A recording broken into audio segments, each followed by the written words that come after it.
الحمد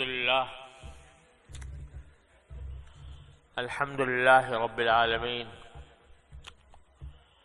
والصلاة والسلام على رسوله الكريم وعلى آله وأصحابه أجمعين وعلى كل من تبعهم بإحسان إلى يوم الدين. أما بعد،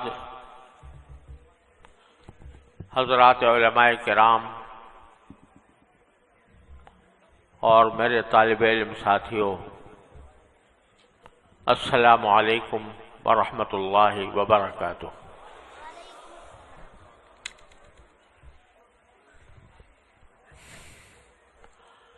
جامعہ خیر المدارس میرے لیے ایک ایسا ادارہ ہے جس کو اپنے بچپن سے خیر مجسم حضرت مولانا خیر محمد صاحب قدس اللہ تعالی سرہ کے زیر انتظام بچپن سے چلتے ہوئے دیکھا۔ اپنے والد ماجد حضرت مولانا مفتی محمد شفیع صاحب رحمۃ اللہ علیہ ایک بار نہیں، بار بار ایک سال میں بھی کئی مرتبہ بعض اوقات یہاں تشریف لاتے تھے، اور ان کے ساتھ مجھ جیسا طفل مکتب بھی شامل ہوتا تھا۔ لہذا اس ادارے کے ساتھ اپنے قلبی تعلق کے اظہار کے لیے مجھے کسی تفصیل کی ضرورت نہیں ہے، اور پھر الحمدللہ یہ ملک کے ان اداروں میں سے ہے جس پر ہر دیندار مسلمان کو فخر ہونا چاہیے۔ اس کی خدمات، اس کے فضلاء، یہاں سے تعلیم پا کر باہر جانے والے علماء کرام دنیا کے ہر خطے میں موجود ہیں، اور آج بھی معلوم ہوا ہے کہ خیر المدارس کے فضلاء دور دور سے دوسرے ملکوں سے بھی اس تقریب میں شرکت کے لیے تشریف لائے ہوئے ہیں، اور یہ بھی ساتھ معلوم ہوا کہ بہاولپور ڈویژن اور ملتان ڈویژن کے مدارس کے متممین اساتذہ کرام بھی یہاں تشریف فرما ہیں۔ یہ ایک بہت ہی مبارک اجتماع ہے، اور اللہ تبارک و تعالی سے امید ہے کہ یہ اجتماع دلوں میں ایمان کی پختگی اور اللہ تعالیٰ کی طرف رجوع کا ذریعہ ثابت ہوگا۔ اللہ تعالیٰ ایسا ہی کرے۔ یہاں بڑے بڑے علماء کرام تشریف فرما ہیں، اور مجھ سے پہلے آپ نے بڑے بڑے علماء کرام سے نصیحتیں سنی ہوں گی۔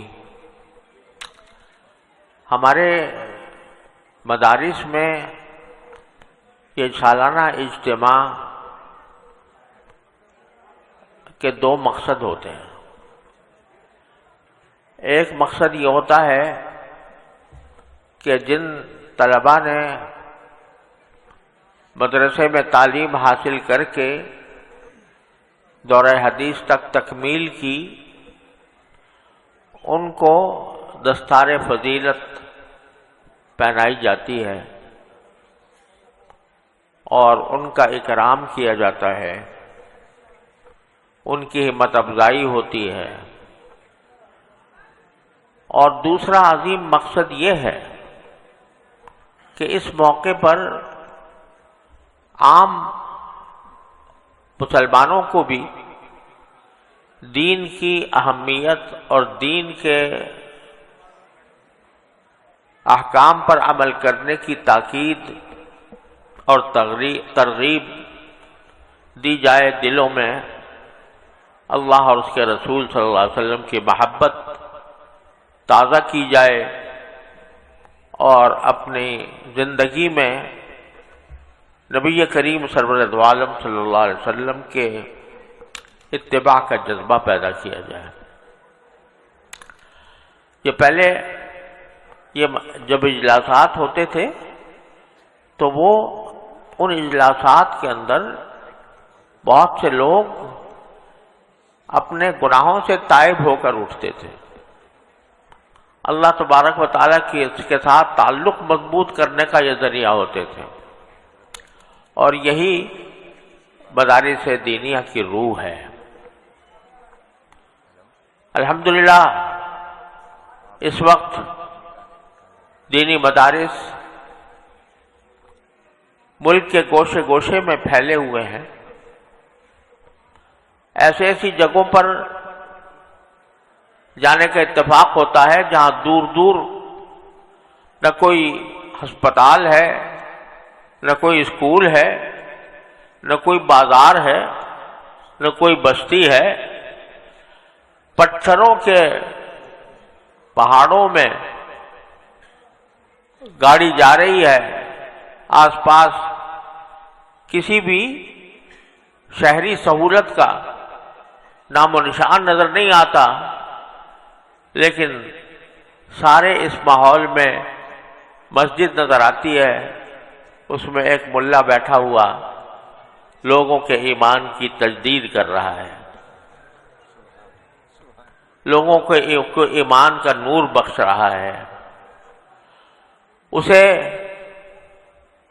بڑی بڑی ملازمتوں سے سروکار نہیں ہے، اسے روپے پیسے کی طلب نہیں ہے، اسے صرف اس لیے وہ اس دشوار گزار راستے میں صرف اس لیے بیٹھا ہے کہ وہ اللہ کے دین کی روشنی اپنے قوم کے نونہالوں کو فراہم کر دے۔ یہ اللہ تبارک و تعالیٰ کا خاص فضل و کرم ہے، اس کا انعام ہے کہ یہ مدارس یہ خدمات انجام دے رہے ہیں۔ لیکن ہم سب کو یہ بات یاد رکھنی چاہیے کہ سارے کام کا اصل مبنا اور اس کا اصل مقصد اور اس کی روح وہ تعلق با اللہ ہے۔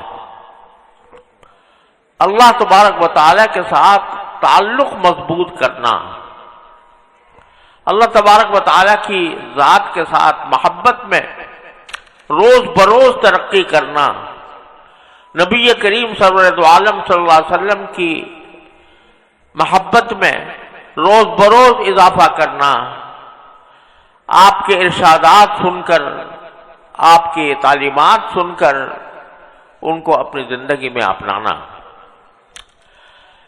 یہ اصل مقصود ہے ان سارے دینی مدارس کا۔ لوگ کہتے ہیں کہ بھئی یہ دینی مدارس سے فارغ ہونے کے بعد ان کا کیا کیریئر ہے؟ آج کل کیریئر بہت بڑا لفظ استعمال کیا جاتا ہے کہ ان کا معاشی کیریئر کیا ہوگا، معاشی مستقبل کیا ہوگا۔ اور ہمارے ان مدارس پر بعض اوقات یہ اعتراض کیا جاتا ہے کہ آپ ایسے لوگ پیدا کر رہے ہیں کہ جن کے پاس آگے جا کر اپنے معاش کا انتظام نہیں ہوگا، وہ کیسی زندگی گزاریں گے، کس طرح وہ اپنی معاشی ضروریات کا انتظام کریں گے۔ ایسے لوگ پیدا کر رہے ہیں کہ جن کا کوئی معاشرے میں جن کا کوئی معاشی مستقبل نہیں ہے۔ ارے بھائی، اللہ تبارک و تعالیٰ نے ان لوگوں کا یہ امتیاز ساری دنیا کے سامنے رکھا ہے کہ آج تک آپ نے کبھی یہ نہیں سنا ہوگا کہ کسی مدرسے کے فارغ التحصیل نے فاقوں کی وجہ سے خودکشی کر لی ہو۔ اللہ تبارک و تعالیٰ اپنے فضل و کرم سے اللہ نے رزق کا ذمہ لے رکھا ہے۔ وَمِن دَابَّةٍ فِي الْأَرْضِ إِلَّا عَلَى اللَّهِ رِزْقُهَا يَعْلَمُ مُسْتَقَرَّهَا وَمُسْتَوْدَعَهَا۔ اللہ تعالیٰ نے رزق کا ذمہ لے رکھا ہے۔ ہمیں افسوس ہے کہ جو صفت مدارس کی جو صفت قابل تعریف ہونی چاہیے تھی، جس پر فخر ہونا چاہیے تھا، جس کو اعزاز سمجھا جانا چاہیے تھا، اس پر اعتراض ہو رہا ہے۔ آج ساری دنیا کے اندر تعلیمی اداروں میں جا کر دیکھو، کم از کم پاکستان کی حد تک تو میں یہی کہوں گا، اور ساری دنیا کے تعلیمی اداروں کے اندر بھی ایسا ہی ہوتا ہے کہ تعلیم کا بنیادی مقصد کیا ہے؟ تعلیم کا بنیادی مقصد ہے زیادہ سے زیادہ پیسہ کماؤ۔ تعلیم کا مقصد یہ ہے کہ اپنا کیریئر بناؤ۔ کیریئر کا مطلب یہ ہے کہ ہمیں اعلیٰ سے اعلیٰ عہدوں پر جا کر بڑی بڑی تنخواہیں ملیں اور ہماری عزت ہو، ہمارا اکرام ہو۔ تعلیم کا واحد مقصد یہ ہو کر رہ گیا۔ آپ پوچھو کسی بھی اسکول، کالج، یونیورسٹی کے طالب علم سے کہ بھئی کیوں پڑھ رہے ہو، کیا مقصد ہے؟ کیا جواب دے گا؟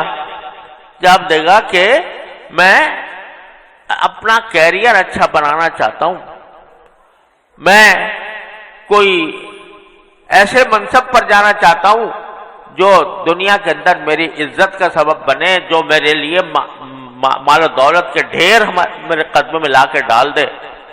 ایسے کام کے لیے کر رہا ہوں۔ اس کے ذہن میں کہیں یہ تصور نہیں آتا۔ تعلیم حاصل کرتے وقت پوچھ لو کسی بھی طالب علم سے، یہ تصور نہیں آتا کہ میں یہ علم ملک و ملت کی خدمت کے لیے حاصل کر رہا ہوں۔ کسی کی زبان سے آپ یہ بات نہیں سنیں۔ جا کر جسے پوچھو گے تو کہا گے جی میں ڈاکٹر بن کے کماؤں گا، کوئی کہے گا میں انجینئر بن کے کماؤں گا۔ نتیجہ یہ کہ تعلیم کا بنیادی مقصد دنیاوی منافع حاصل کرنا رہ گیا، اس سے آگے کچھ نہیں۔ جب یہ مقصد بن گیا تو ایک انسان بکاؤ مال بن کر رہ گیا، جو جس کی بڑی بوری لگا دے وہ اس کو اٹھا کے لے جائے۔ آج آپ دیکھ رہے ہیں کہ ہمارے ملک سے بڑے بڑے ہنرمند اور بڑے بڑے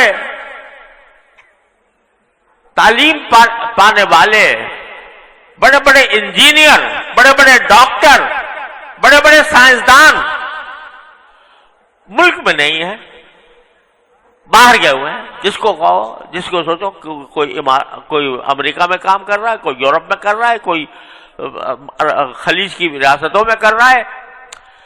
اپنی صلاحیتیں اپنے ملک پر خرچ کرنے کے لیے اس لیے تیار نہیں کہ اصل مقصود تو یہ تھا کہ پیسہ کہاں سے زیادہ ملے گا، کہاں سے مجھے زیادہ آمدنی حاصل ہوگی، لہذا جو بڑی بولی لگائے وہ ان کو اپنے لے کر چلا جائے۔ آج جب یہ باتیں ہو رہی ہیں کہ ہمارے ملک کا جو سرمایہ تھا، انسانی سرمایہ، بیشتر باہر گیا ہوا ہے،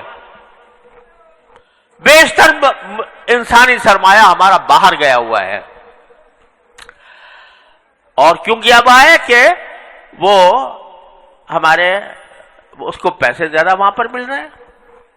اس کو اگر تم واپس لانا چاہو تو تمہارے پاس اتنے پیسے نہیں ہیں کہ اس کو واپس لا سکو۔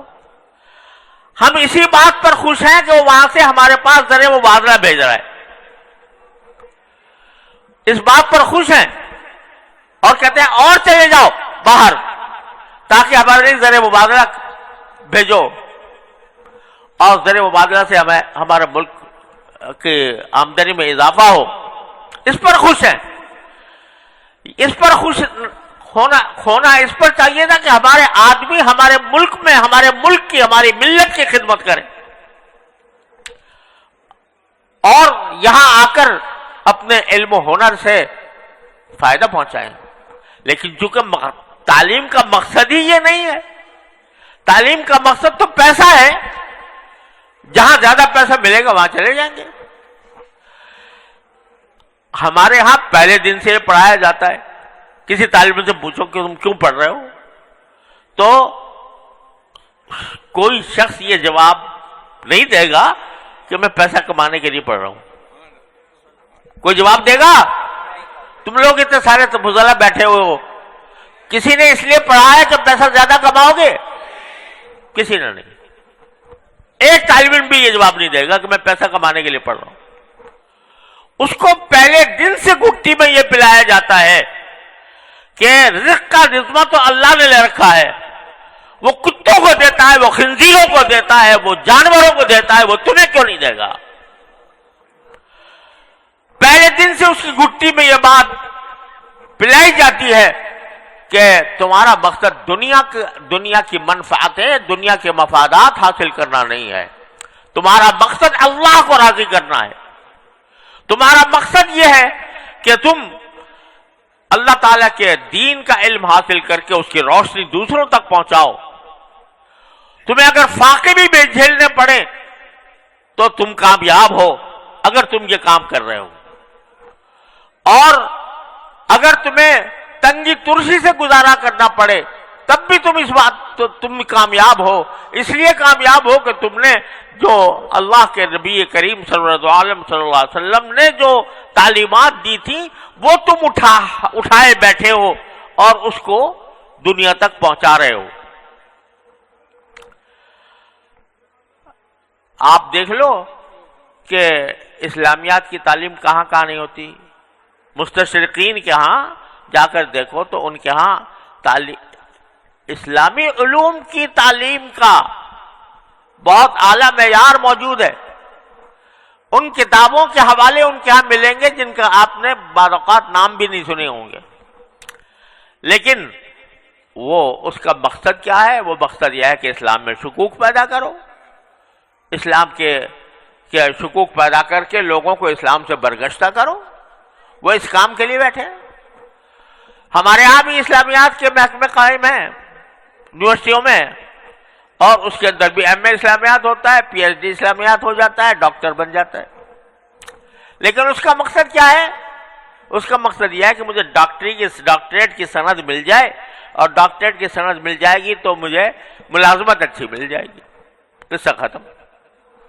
اس بیچارے کو نہ فقہ کا پتہ، نہ اس کو شریعت کا پتہ، نہ اس کو عربی زبان آتی ہے، نہ قرآن کو براہ راست سمجھ سکتا ہے، لیکن ڈاکٹر بن گیا. تو جن کا مقصد یہ ہے اور کہ پیسہ کمانا زندگی کا اصل مقصد ہے، وہ تو ہے قابل تعریف. اور جن کا مقصد یہ ہے کہ وہ ملک و ملت کی خدمت کریں، انسانوں کی خدمت کریں، وہ ہے قابل ملامت کہ یہ پیسہ کمانے کا ان کو دھیان ہی نہیں ہے کہ پیسہ کہاں سے کمائیں گے، ان کے پاس معاش کہاں سے آئے گا. وہ قابل ملامت ہے. تو یہ ایک عظیم تماشا ہے کہ جو لوگ کہہ رہے ہیں کہ ہمیں پیسہ ہمارا مقصود نہیں، ہمارا مقصود انسانوں کی خدمت ہے، ہمارا مقصود مسلمانوں کی خدمت ہے، ہمارا مقصود ملک و ملت کی خدمت ہے، وہ بدنام. اور جو کہتا ہے میں پیسے کے لیے پڑھ رہا ہوں وہ بہت اعلیٰ. یہ عجیب الٹی کہانی ہے جو آج کل لوگوں کے دلوں میں بیٹھ گئی ہے. اور چونکہ یہ دین کی صحیح تعبیر اور تشریح پیش کرنے کے لیے لوگوں کے سامنے آتے ہیں تو اس بات کے اوپر بھی زبان تان بعض اوقات دراز کی جاتی ہے کہ بس ان کو تو کچھ ظاہری مظاہر کی حد تک یہ لوگ محدود ہیں، اور چھوٹی چھوٹی باتوں کو اہم سمجھتے ہیں اور دین کی روح جو ہے وہ ان کے پاس نہیں ہے اور اس کی طرف زیادہ فکر نہیں ہے۔ خوب سمجھ لو کہ جو کچھ رسول کریم سرورت عالم صلی اللہ علیہ وسلم نے ارشاد فرما دیا، جس پر عمل کر دیا، وہی دین کی روح ہے، وہ ظاہر کی ہو یا باطن کی ہو۔ یہ کہنا کہ یہ ظاہر، یہ داڑھی، یہ امامہ، یہ شلوار اونچا کرنا، یہ جو ہے یہ معمولی باتیں ہیں اور دین کی روح کچھ اور ہے۔ خوب سمجھ لو، جو کچھ رسول کریم سرورت عالم صلی اللہ علیہ وسلم نے فرما دیا، جس سنت کو آپ نے جاری کر دیا، وہ دین کی روح کا وہ حصہ ہے جس کو چھوڑا نہیں جا سکتا۔ لہذا ظاہر و باطن کی، یہ ظاہر و باطن کا مسئلہ اس وقت سے پیدا ہوا جب سے انگریز یہاں پر آیا۔ اس انگریز نے آ کر ایک اپنی ہماری شکل و صورت بدل دی۔ ہم نے سر سے لے کر پاؤں تک ہمارا جو وجود ایک اپنے اسلامی تاریخ سے وابستہ تھا، اس کو ختم کر دیا اور اپنا وجود کا ڈھانچہ ہمارے اوپر سوار کر دیا، اور جو ہمارا جو طریقہ کار تھا، جو ہماری ثقافت تھی، اس کی توہین کر کے ہوئے وہ ثقافت اپنے نوکروں کو، خانساماؤں کو، چوکیداروں کو پہنائی۔ آپ دیکھتے ہیں بڑے بڑے ہوٹلوں کے اوپر جو چوکیدار ہوتے ہیں وہ کوٹ پتلون نہیں پہنتے، وہ ٹائی نہیں لگاتے، وہ امامہ ان کے باندھا ہوتا ہے، کلا ہوتا ہے ان کے اوپر، اور ان کا لباس جو ہے وہ جبے جیسا ہوتا ہے۔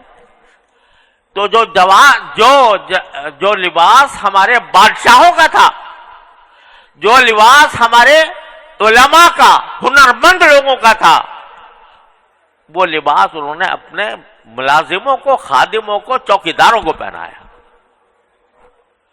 ارے بھائی، جب اگر تم لباس یہ اچھا سمجھتے ہو تو تمہارا خادم اس لائق نہیں ہے کہ وہ لباس پہنے؟ نہیں، تمہاری توہین مقصود ہے۔ اے ہندوستانیوں، تمہاری توہین مقصود ہے۔ تم جو لباس پہنا کرتے تھے، یہ ہم اپنے خادموں کو پہنا کر اس کی تذلیل کرنا چاہتے ہیں۔ وہ کر کے انگریز تو ظاہر کا اتنا اعتبار کرتا ہے، اور آپ کہتے ہیں ظاہر اور باطن میں کوئی فرق، ظاہر کا کوئی حیثیت نہیں، روح کچھ اور ہے۔ تو یہ ایک غلط فہمی لوگوں کے اندر پائی جا رہی ہے کہ دین کے کچھ احکام ان کے اپنے خیال کے مطابق معمولی ہیں اور کچھ احکام اہم ہیں، اور وہ اہم بھی ہر آدمی اپنے حساب سے اہمیت قرار دیتا ہے۔ جو چیز اس کے لحاظ سے زیادہ، اس کے لحاظ سے زیادہ اچھی ہے، اس کو اہم قرار دیتا ہے، اور جو اس کے لحاظ سے کوئی اہم نہیں ہے تو اس کو معمولی قرار دے دیتا ہے۔ قرآن تو یہ کہتا ہے وَذَرُوا ظَاهِرَ الْإِثْمِ وَبَاطِنَهُ، گناہ چاہے ظاہر کا ہو وہ بھی چھوڑو اور جو باطن کا ہے وہ بھی چھوڑو۔ اللہ تبارک و تعالیٰ نے ہمیں ظاہر اور باطن دونوں کو سنت کے مطابق بنانے کا حکم دیا ہے۔ لَقَدْ كَانَ لَكُمْ فِي رَسُولِ اللَّهِ أُسْوَةٌ حَسَنَةٌ، جب یہ قرآن نے فرمایا تو اسوۃ حسنہ کے ساتھ کوئی قید نہیں لگائی کہ کس چیز میں اسوۃ حسنہ، وہ ہر چیز میں اسوہ حسنہ ہے۔ حضرت عثمان غنی رضی اللہ تعالی عنہ جب صلح حدیبیہ کے موقع پر نبی کریم صلی اللہ علیہ وسلم نے ان کو قریش کے سرداروں سے مذاکرات کے لیے بھیجا، مذاکرات کے لیے بھیجا. اس لیے بھیجا کہ حضرت عثمان رضی اللہ تعالیٰ عنہ کا ایک مقام تھا قریش کے نزدیک بھی. وہ اپنے کسی چچازاد بھائی کے گھر میں جا کر ٹھہرے مکہ مکرمہ میں. صبح کو جب بڑے بڑے سرداروں سے ملاقات کرنے کے لیے جانے لگے تو ان کے چچازاد بھائی نے کہا کہ آپ ذرا سا لباس اپنا ایسا کر لیں جو لوگوں کے اوپر کچھ روب پڑے اس کا. اور جاہلیت میں روب اس طرح پڑا کرتا تھا کہ جاہلیت میں یہ رواج تھا کہ جو زیر جامہ ہوتا ہے ازار یا شلوار، تو اس کو نیچے اتنا گھسیٹتے تھے کہ وہ گھسٹتا ہوا جاتا تھا. جتنا زیادہ ہوگا جتنا وہ گھسٹتا ہوا جائے گا. ایک جاہلیت کا شاعر جو اپنا فخر بیان کرتے ہوئے شعر میں کہتا ہے اذا مستبحت اربعا خط بیزری،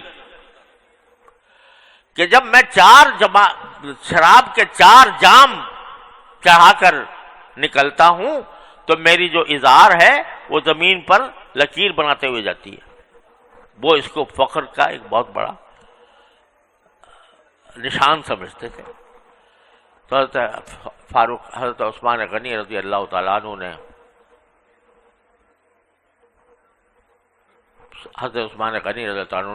تو نبی کریم صلی اللہ علیہ وسلم کی سنت کے مطابق ان کا ازار جو تھا وہ نصف ساق تک تھا، ٹخنوں سے اوپر تھا.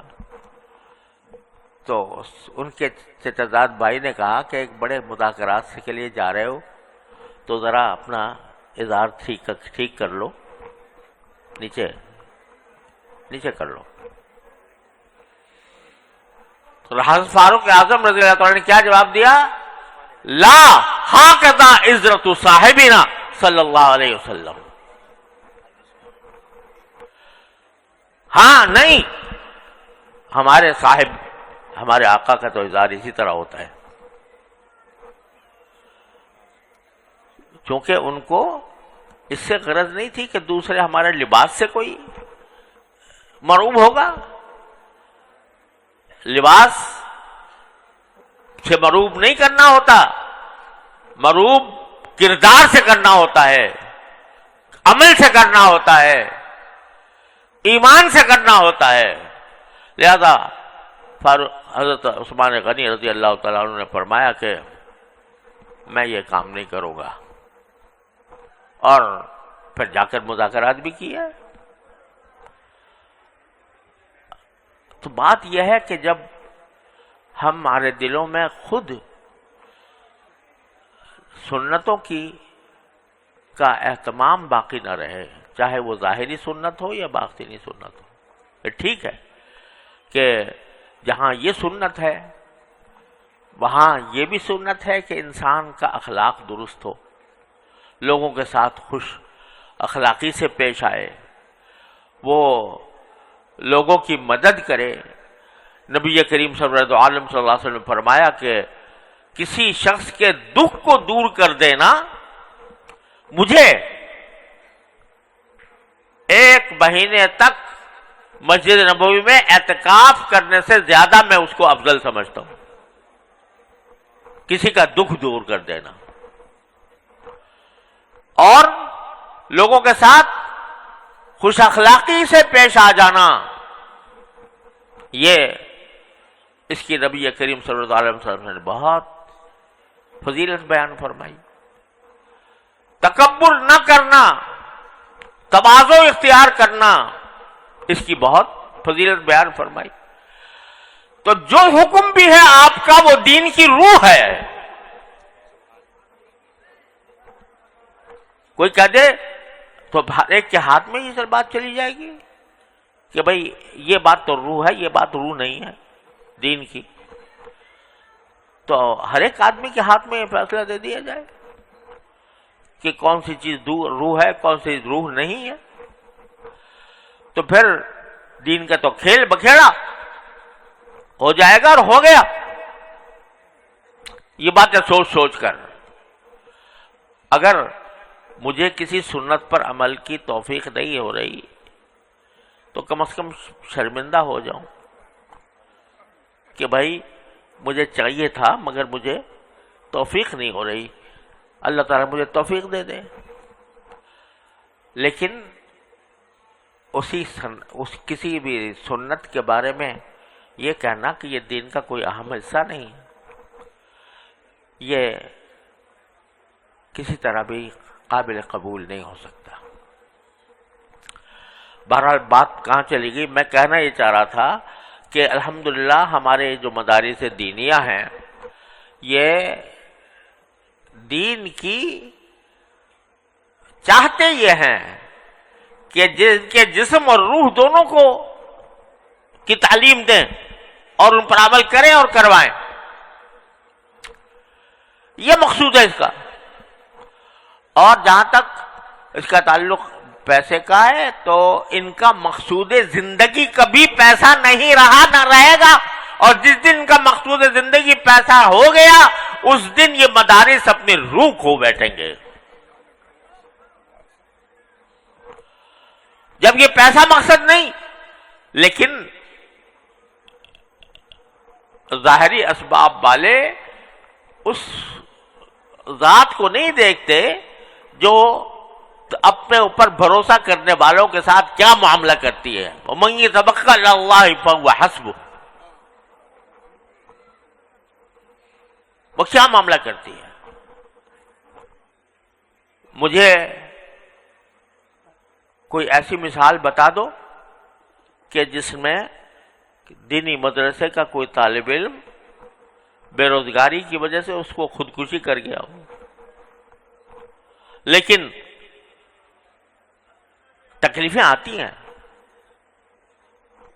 پریشانی بھی آ جاتی ہے، لیکن اس پریشانی کو وہ اس لیے برداشت کرتا ہے کہ میں اللہ کے لیے میں نے کام کیا تھا.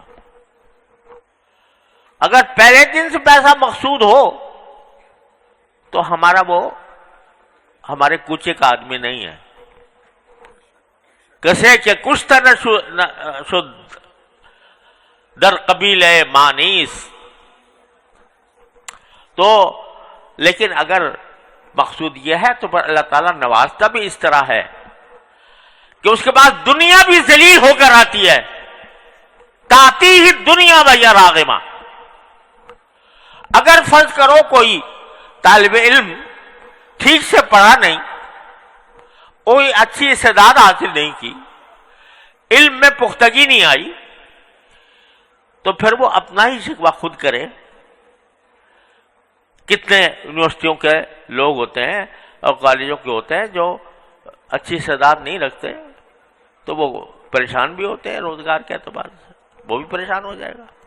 لیکن اگر اچھی استعداد کے ساتھ علوم نبوت کے اندر پختگی حاصل کر کے کوئی شخص باہر نکلتا ہے تو الحمدللہ اس کو ناقدری کا شکوہ آج بھی نہیں ہو سکتا. الحمدللہ اس کے چاہنے والے بہت ہیں، الحمدللہ اس کی مانگ بہت ہے، اور اللہ تعالیٰ کے فضل و کرم سے دنیا اس کے قدموں میں آ کر ذلیل ہو کر آتی ہے. تو میرے بھائیوں، اور میں عرض یہ کرنا چاہ رہا تھا کہ ہماری مدارس دینیہ کا جو اصل مزاج اور مذاق ہے وہ حاصل کرنے کی کوشش کرو کہ مقصود اللہ تعالیٰ کی رضا ہو، شہرت اور نام و نمود نہ ہو، حب جاہ نہ ہو، حب مال نہ ہو، اللہ کی رضا مقصود ہو. اس کو حاصل کرنے کی کوشش کرو. ہمارے اکابر کا تواضع، ہمارے اکابر کی سادگی. حضرت مولانا مفتی عزیز الرحمان صاحب رحمۃ اللہ علیہ دارالعلوم کے مفتی اعظم، بلکہ مفتی اعظم ہند، جب صبح کو دارالعلوم پڑھانے کے لیے جاتے تھے تو راستے میں کچھ بیوائیں پڑتی تھیں ان بیواؤں سے جا کر کہتے تھے بی بی اگر آپ کو کچھ سودا منگانا ہو تو مجھے بتا دو. وہ سودا ان سے منگانے کے لیے پوچھتے تھے کہ تمہارے کوئی سودا منگانا ہو تو میں لا کے دے دوں تمہیں. بازار جاتے اور جا کے بیوہ کے گھر میں سودا پہنچا دیتے. بعض اوقات بی یہ کہتی کہ مولوی صاحب آپ سے تو میں نے فلاں چیز کہی تھی، آپ فلاں چیز لے آئے غلط، یا میں نے اتنا کہا تھا آپ دوسری مقدار لے آئے، زیادہ لے آئے یا کم لے آئے. اچھا بی بی کوئی فکر نہ کرو، میں دوبارہ جاتا ہوں، دوبارہ جا کے تمہاری جو چیز ہے وہ صحیح لے کے آ جاتا ہوں جو تم چاہتی ہو. کون؟ مفتی اعظم ہند، جس کے فتاوا اب تک 10 جلدیں شائع ہو چکی ہیں، پورے نہیں ہوئے. وہ یہ کام کرتا ہے. کیوں؟ اس لیے کہ مقصود اس کا اللہ کو راضی کرنا ہے. وہ کہتا ہے میں بخاری پڑھا کر اللہ کی رضا حاصل کر لوں یا کسی بیوہ کی خدمت کر کے حاصل کروں. مقصود تو وہ ہے. آج دیکھو ہمارے دینی مدارس کے طلباء جب کوئی ملک پر آفت آتی ہے تو کس طرح کھڑے ہو کر خدمت خلق کرتے ہیں. سیلاب آیا، ان جگہوں تک ہمارے طالب علم پہنچے جہاں کوئی نہیں پہنچا، جہاں کوئی امداد نہ سرکاری نہ غیر سرکاری. کس طرح انہوں نے ڈوبتے ہوئے لوگوں کو اپنی جان پر کھیل کر بچایا. تو کیوں؟ اس لیے کہ ان کا مقصد اللہ کو راضی کرنا ہے. روپیہ پیسہ ان کا مقصد نہیں. ان کو زیور بھی ملا تو حفاظت کے ساتھ جگہ پر پہنچا دیا. تو میرے بھائیوں یہ ہے ہمارے، بس البتہ یہ ضرور ہے کہ ہم سب کو اپنے اس مقصد زندگی کو ہر وقت پیش نظر رکھنا چاہیے. اور جب تک یہ مقصد زندگی پیش نظر ہے اور اس مقصد زندگی کو اپنا نصب العین بنایا ہوا ہے، اللہ تم سے راضی ہے. دنیا ناراض ہو تو ہوا کرے، اللہ تم سے راضی ہے. اللہ تعالیٰ یہ ذہنیت ہمارے اندر سر و پا میں پیوست کر دے اور اپنی رضا کامل کی طلب ہمارے دلوں میں اس طرح پیدا کر دے کہ ہم واقعتاً نبی کریم سرور دو عالم صلی اللہ علیہ وسلم کی سیرت و سنت کا نمونہ بنے. یہی مقصد ہے.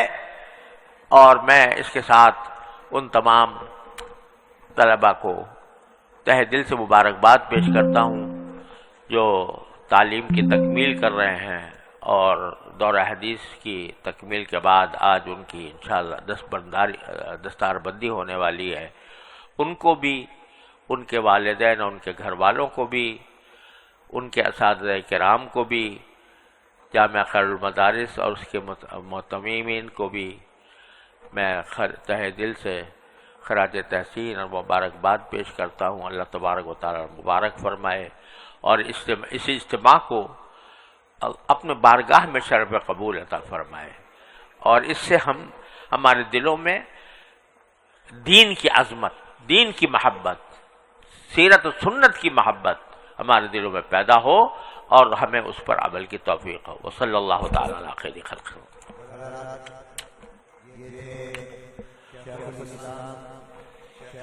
العجم حضرت مولانا مفتی محمد تقی عثمانی صاحب دامت برکاتہم العالیہ جو ایمان افروز، بصیرت افروز خطاب فرما رہے تھے، اب انشاءاللہ حضرت اقدس دامت برکاتہم العالیہ اور اکابر ہمارے خیر المدارس کے فضلاء کی دستار بندی فرمائیں گے. اور دستار بندی سے پہلے ہی حضرت سے درخواست ہے کہ تمام وہ علماء اور وہ تمام شیوخ حدیث، اساتذہ حدیث اور یہ فضلاء جو یہاں مجمع میں موجود ہیں، ملتان ڈویژن، بہاولپور ڈویژن، ملک اور بیرون ملک سے آئے ہوئے جتنے بھی علماء ہیں، ان سب کو حضرت اپنے سند کے ساتھ حدیث مبارک کی اور روایت کی اجازت عطا فرما دیں، اور تاکہ حضرت کے مبارک سلسلے کے ساتھ یہ سب حضرات جڑ جائیں، حضرت سب کو اجازت عنایت فرما دیں۔ بسم اللہ الرحمن الرحیم، الحمدللہ رب العالمین، والصلاة والسلام علی رسولہ الکریم وعلی آلہ واصحابہ اجمعین۔ میں تمام دور حدیث کے طلباء اور دوسرے حضرات جو دور حدیث کی تکمیل کر چکے ہیں ان کے سامنے حدیث مسلسل بالاولیہ پڑھتا ہوں۔ عن عبداللہ بن عمرو بن العاص رضی اللہ تعالی عنہما قال قال رسول اللہ صلی اللہ علیہ وسلم الراحمون یرحمهم الرحمن تبارک و تعالی ارحموا من فی الارض یرحمکم من فی السماء۔